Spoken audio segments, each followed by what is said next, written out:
With the entire world devising measures to respond to climate change and the energy crisis, Seoul has been fostering energy-independent villages since 2012.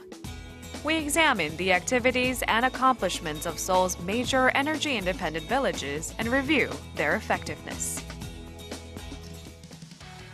Electric power is a necessity in modern life. From must-haves like smartphones to various electronic devices, we require power to enjoy everyday convenience. This electric power is mostly generated in thermal or nuclear power plants. But the use of fossil fuels at thermal power plants and the greenhouse gases produced as a result lead to global warming and serious climate change. Nuclear power plants present the danger of radioactivity, which is why movements are taking place worldwide to reduce their number. As a result, since 2012, the city of Seoul has been supporting urban energy-independent villages through public participation. Support ranges from about $4,500 for first-year villages to about $27,000 for third-year villages. Support can be given to groups of 3 or more residents interested in the Energy Independent Village project. The goal is to support 100 places by 2018. 70 are being operated as of 2017. 5 years in since the project was launched, Shipjasong Village in Gangdong-gu District is cited as a model example of energy-independent villages. First of all, Shipjasong Village installed solar power generators in each home to produce the village's own electricity. 30-kilowatt solar power generators for home use were installed in about 50 different homes, generating over 45% of the necessary power independently. This year, 15 additional homes will install solar power generators. It's thanks to the real effects made tangible by the neighbors.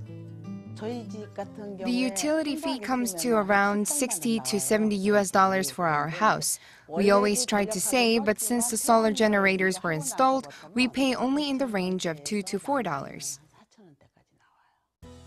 Efforts for energy independence go beyond the solar power generators.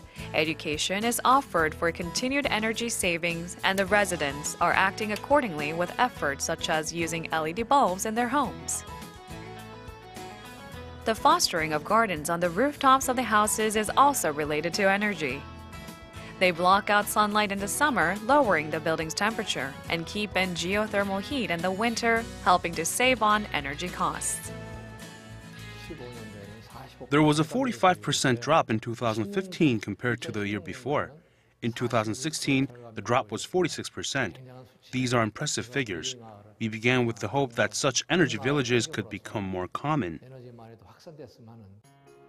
This apartment complex in Dongjakgu has been participating in the Energy Independence Project since 4 years ago.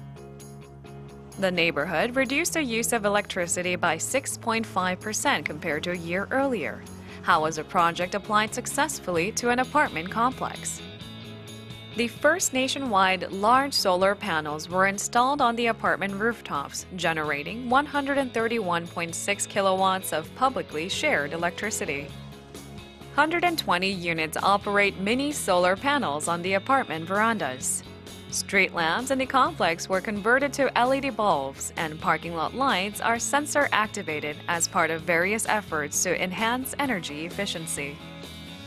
But with 880 units, cooperation was not easy in such a large apartment complex.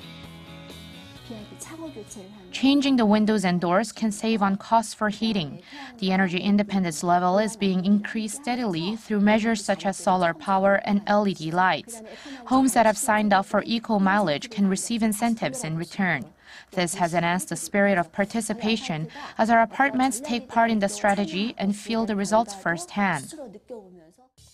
Village representatives did the legwork, aiming for energy independence. As a result, electricity usage has dropped by 10% on average for the past 3 years.